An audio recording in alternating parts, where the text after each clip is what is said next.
Waaw jaartii akkanatti isin kunuunsitu jaartii waan fedha keessanii isinii guuttu waaqayyo isiniif haa kennuun isiniin jedhagaa warra dhiirotaa abbaan manaa koo inuma carroomee yeroon isiniin jedhu waanuma salphaa wayiseetu kunoo ganama obboroodhaan ka'ee haala kanaan ciree ajaa'ibaa qopheessee abbaa manaa kootii wajjinii fataa jennee ciree nyaachaatiin jirra. Egaa akkam jirtuu daawwattoota keenya nagaa waaqayyoo isiniif haa ta'u nagaa koodhaa galanni waaqayyoof haa ta'u har'aa guyyaa dilbata yookiin sanbata guddaadha. Guyyaa sanbata guddaa kana kan nurraa eegamu ciree keenya ganamaan nyaannee gara charchii deemudha. Egaa osoo charchii hin deemin duratti egaa cireen dirqama nu barbaachisa. Ciree qopheessan jira ganama obboroodhaan ka'ee. Abbaan manaa koo fi biqiltuun illee ciisa jiru ganama bariidha. Maaliif jennaan sa'aatii charchiillee kabajuun dirqama waan ta'eef osoo sa'aatiin charchiillee natti hin deemin ciree qopheessuttiin malee jira jechuudha. Egaa cireen har'a maal qophaa'a kan jettanii fi onqulaalii silsi hojjechuufini asitti akkuma argitanii shunkurtii koo quncisee shunkurtii koo kattafaan jira. Shunkurtii ergan kattafee timaatimii illee faaqee akkasuma qorsii ciree koo hojjechuufini soorii mee agadhuma viidiyoo kanaatti na wajjin turaan isiniin jedha. Egaa akkasitti muraa akkas godhaa akkanatti naqaa jechuun hin danda'amu. Maaliif jennaan namni hundumtuyyuu akkaataa ogummaa isaatii fi akkaataa mana isaatti hojjeta waan ta'eef ani egaa ganamaan ka'ee ooluma koo isin agarsiisuudhaaf waan ta'eef malee barnoota akkas godhaa isa kanatti naqaa osoo hin taane ooluma koo isin agarsiisuudhaaf viidiyoo koo laayikii godhaatii aga dhumaatti mee na daawwadhaan isiniin jedha hordoftoota kiyyaa. Akkuma egaa isin argitanii shunkurta koo kattafeetii itti naqeen jira. Amma immoo shunkurtii kanaa sosochoofachaan jechuudha. Sa'aatii koo kabajuudhaaf shunkurtii kanaa sosochoofachaa timaatimii koo faaqa jechuudha. Timaatimii yeroo qophiin garaagaraa jiru yeroo timaatimii baay'ee kattaftan yoo ta'e isin barbaachisu yoo ta'e malee timaatimii kun haala namaa mafaaqadhaan faaqaa jiru kanaan faaqachuu hin dandeessu. Mafaaqaan kun immoo wantoota baay'eedhaaf isin barbaachisa.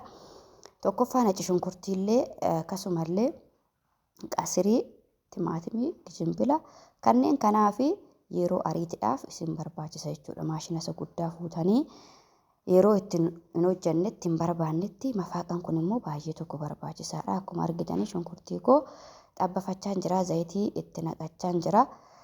Egaa jalqaba irratti isiniif himeera onqulaalii silsii hojjechuutti jira. Daawwattoota kiyyaa aga dhumaatti na hordofaa isiniin jedha. Dhugaa dubbachuudhaaf namoonni baay'een keessanii gaafii garaagaraa na gaafattu. Gaafii keessanii tokko tokkoon deebisuun hedduu tokko waan cimuu fi yeroo hojiilee akkanaa mana koo keessa hojjedhu viidiyoo aga dhumaatti yoo dhaggeeffattanii gaafii keessanis wal jalaa isinii deebisaatiin kanin ani viidiyoo hojjedhu waan ta'eef anaaf hojii waan ta'eef isin immoo laayikii godhaatii aga dhumaatti dhaggeeffadhaa wanti isin fayyadu baay'eetu keessa jira waan ta'eef isiniin jedha. Innis egaa waa'ee istoofii garaagaraa na gaafattu istoofii qarshii 10,000 sana isa guddaa sanaan alatti istoofiin xixiqqaan hin jiru jettanii baay'een keessan na gaafattanii kaleessallee viidiyoo gadi isinii dhiisee viidiyoo sana omtuuyyuu hin daawwanne garuu gaafii garaagaraa nama gaafachuun duratti viidiyoo isiniif hojjetamu waa'ee meeshaalee wal qabatee viidiyoo isiniif hojjetamu seeraan daawwadhaa. Viidiyoo sana keessaa yoo seeraan daawwattan viidiyoo sana keessaa gaafin isin na gaafattanii hedduun isaa viidiyoo sana keessa jiraan isiniin jedha. Egaa harkaan waanan hojjedhu ijaan waanan hojjedhu ilaalaa sagalee koo dhaggeeffadhaan isiniin jedha daawwattoota keenya.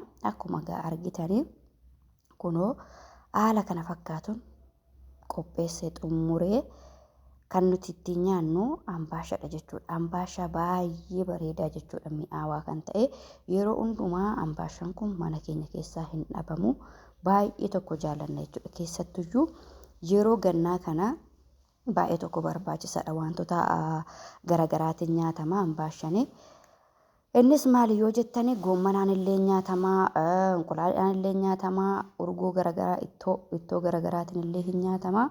Baay'ee tokko barbaachisaadha daabboo ala baanee.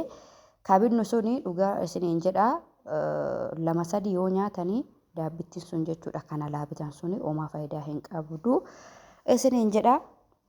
Kanaaf yeroo baay'ee ambaasha mana keenya keessaa dhabameetii hin beeku isiniin jedha. Kun abbaan manaa kiyyallee haala kanaanii baay'ee tokko mi'aawaa wanni ati hojjettee itti fufii hojiin kee jaalatamaadhaan jechaatiin jira.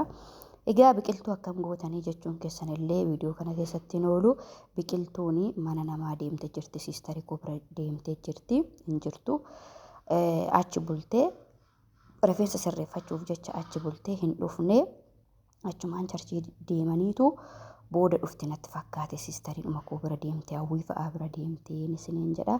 Numa lamaan tokko akkanatti nyaachaa jira. Laayikii nu godha.